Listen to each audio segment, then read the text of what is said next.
Representante, primero, antes que saludarlo, quiero felicitarlo. Me enorgullece estar hablando con la persona que se ha dado la pela en el Congreso de la República por sus ideas ambientalistas, con la naturaleza, con los animales. Lo sigo, como le decía una señora hace rato, en los programas de la Cámara y del Congreso. ¿Cómo hace uno para poder decirle a la gente que tengo un objetivo y que a pesar de las políticas, hoy estoy aquí, mañana tengo que hacer la oposición y hablar las cosas como son y representar a los animales y ponerlos como en primer lugar antes que a los seres humanos? Me imagino que muchas veces le han dicho eso, ¿por qué defendemos a los toros y no primero a los seres humanos? ¿Qué decirle? Bueno, lo primero es que yo creo que la labor verdadera de los congresistas de Colombia debería ser la plena independencia y la objetividad en todo lo que uno hace en el Congreso de la República. Yo fui oposición a Iván Duque durante 4 años y apoyé algunos proyectos de Iván Duque que me parecieron buenos. Hago parte de un partido que es declarado de gobierno con Gustavo Petro y he criticado a Petro cuando lo he tenido que criticar y he denunciado actos de corrupción del gobierno de Gustavo Petro cuando lo he tenido que hacer. Yo creo que esa es una especie de si se quiere, obligación moral que tenemos los congresistas, y es ser objetivos según nuestras convicciones, nuestros pensamientos. Con respecto a lo segundo, pues cuando uno hace algo lo van a criticar, no importa. Entre más lo critican a uno es porque uno más hace. A la gente que nunca hace nada nadie la critica porque no hay que criticar. Y entonces a quienes hemos decidido defender los postulados de los derechos de los animales en Colombia, nos van a llover críticas permanentemente. Y van a tratar de estigmatizarnos como que solo hacemos cosas por los animales y no por la gente. Yo creo que yo he probado con suficiencia que eso no es cierto. Así como he sacado múltiples proyectos en favor de los animales, he sacado múltiples proyectos en favor de los seres humanos, he sacado múltiples proyectos en favor de los niños, las niñas. Entonces, a mí simplemente me resbalan esas críticas y yo sigo haciendo mi tarea y mi trabajo con mucha concentración y con mucho empeño y con mucha convicción. Y cuando uno tiene convicción, pues es muy difícil que a uno lo puedan parar, porque cuando uno hace las cosas porque le hierve el alma por ellas, porque de verdad lo inspiran a trabajar, entonces esas causas uno las lleva hasta el fin y hasta las últimas consecuencias. ¿Cómo no iba yo a acabar, en nombre de mi hija Federica, la tortura a los animales como una forma de cultura? ¿Acaso es que eso no le manda un mensaje absolutamente erróneo a las nuevas generaciones de que la cultura es la tortura a un animal? ¿De que la violencia tiene una justificación cultural? No, yo estoy construyendo un mundo en el que ese toro no sea maltratado por el toro mismo, claro que sí, pero también por mi hija y por los hijos de todos los colombianos, que tienen que entender que torturar un animal en ninguna circunstancia es justificable y que la violencia contra los animales no es justificable. Con eso estamos creando una sociedad de gente mucho más consciente, mucho más empática con los seres sintientes, con los demás animales de esta creación, y por lo tanto no es simplemente un proyecto para los animales, es un proyecto para la sociedad. Así los contradictores no lo quieran ver de esa manera, nosotros sabemos que es un proyecto para toda una sociedad.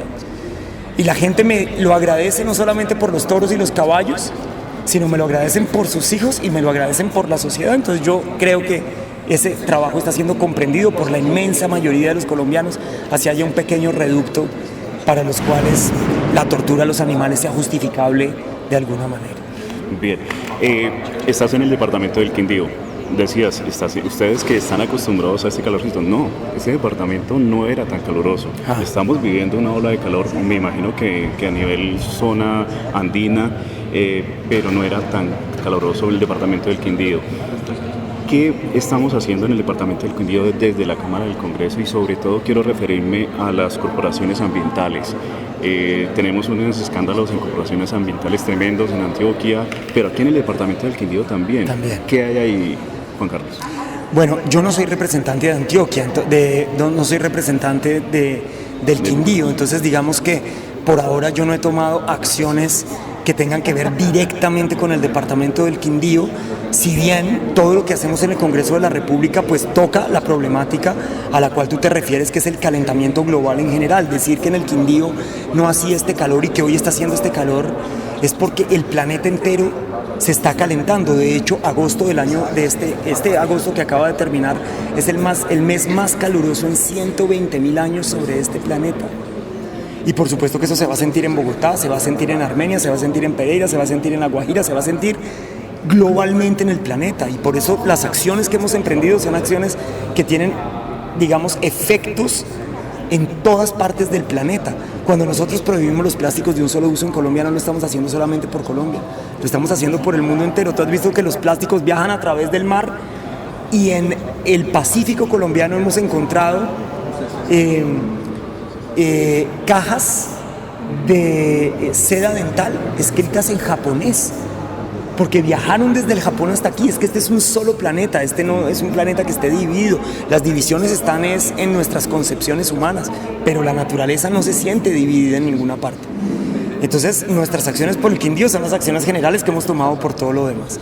Ahora, yo sí me voy de aquí con un compromiso grande de investigar lo que está pasando en la Corporación Autónoma Regional del Quindío, porque en esta visita, en las 2 reuniones que llevamos ya, hemos encontrado múltiples denuncias de malversación de fondos, de corrupción, y entonces yo me tengo que poner, si yo recibo esa información como servidor público, tengo la plena obligación de hacerme cargo y de investigarlo hasta las últimas consecuencias, y si es necesario, formular un debate de control político y por supuesto poner en conocimiento de estas denuncias a la Fiscalía General de la Nación y a la Contraloría General de la Nación. Así que pueden contar con que después de estas 2 conversaciones que hemos tenido, yo investigaré el caso de la Corporación Autónoma Regional del Quindío. Agradecerle, Juan Carlos, la visita, toda esta lucha que está dando usted a nivel ambiental, a nivel, también nos decía, a nivel de sociedad, de esto que nos corroe, que es la corrupción precisamente, allá donde usted está, en el gobierno, allá arriba. Tú eres representante de un estado, y que bueno, por eso me gustaron 2 acciones suyas que no tienen mucho que ver con todo el discurso que diste. Primera, dejo la garganta en la cancha. No dijiste dejo la garganta en el ruedo. Eso claro. Dice mucho, deja mucho que desear de Juan Carlos. Mencionaste a una persona que queremos mucho en mi familia, que es Greta. A Greta Thunberg. Porque mi niño es autista, sí. Tiene el mismo síndrome de Greta, de Asperger, y la seguimos también a ella. Y eso me lleva a preguntarle qué tan buenas relaciones tenemos con el gobierno nacional en materia de educación y la fijación de los niños de las escuelas al cambio climático, a impregnarnos de esa responsabilidad de la cual usted hablaba. Pues yo creo que en los temas ambientales es donde más ha acertado Gustavo Petro en su gobierno.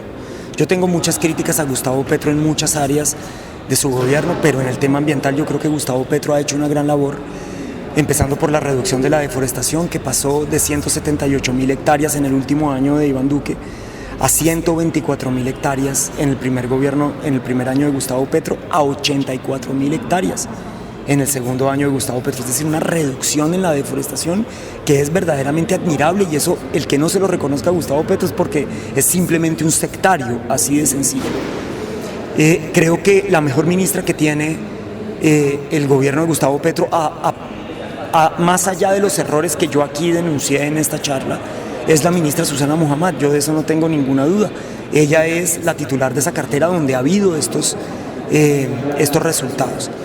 Y yo creo que Gustavo Petro es el primer presidente de Colombia, posiblemente de América Latina, que se ha encargado de poner el tema ambiental en la primera plana de su agenda política internacional.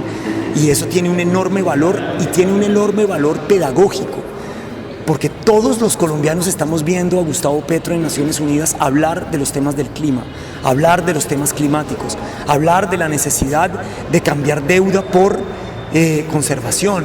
Todos hemos oído hablar a Gustavo Petro cuando de repente entra en esos trances retóricos del virus que se esparce por el mundo de la vida. Bueno, a mí me gusta más lo concreto que esa retórica, pero en definitiva es el presidente de América Latina que está haciendo la verdadera exigencia para que sea el norte global el que ponga la plata para conservar en los territorios más pobres de la América Latina y de África, de los países del sur global, que no tenemos los recursos para hacer la conservación que se necesita, que muchas veces tenemos que tomar decisiones entre la conservación ambiental o la comida de la gente. Eso es de una enorme injusticia, mientras que han sido los países del norte global los que nos tienen hoy en esta debacle ambiental que vive el planeta. China, Estados Unidos, la Unión Europea, Rusia, India, son ellos los primeros emisores de gases de efecto invernadero. Colombia emite menos del 1% de los gases de efecto invernadero y sin embargo somos nosotros quienes vivimos las peores consecuencias de la crisis climática.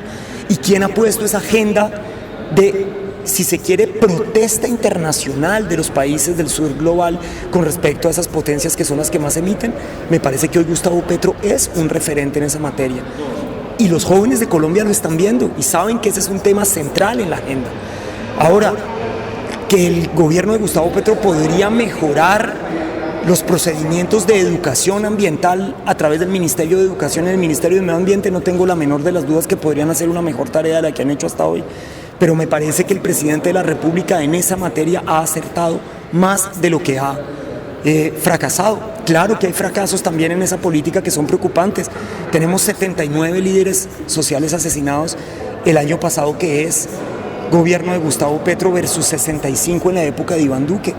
Gustavo Petro nos juró que iba a cuidar a los líderes de la vida. Si esta es una verdadera potencia mundial de la vida, los primeros que tiene que cuidar es a quienes cuidan la vida, a quienes cuidan los ecosistemas. Y la violencia en contra de los líderes ambientales ha recrudecido durante el gobierno de Gustavo Petro, no ha mejorado. Esa es una gran derrota para Gustavo Petro, pero tiene aciertos que también son absolutamente innegables. Entonces yo creo que Gustavo Petro tiene una buena ejecución en los temas ambientales. Hay muchas cosas por mejorar sin duda, pero tiene una buena ejecución en los temas ambientales y me parece que en los temas de educación ambiental todavía podemos hacer mucho más de lo que hemos hecho. Bien, señor representante, muchísimas gracias. A usted, hermano, muchas gracias. Un saludo para todos.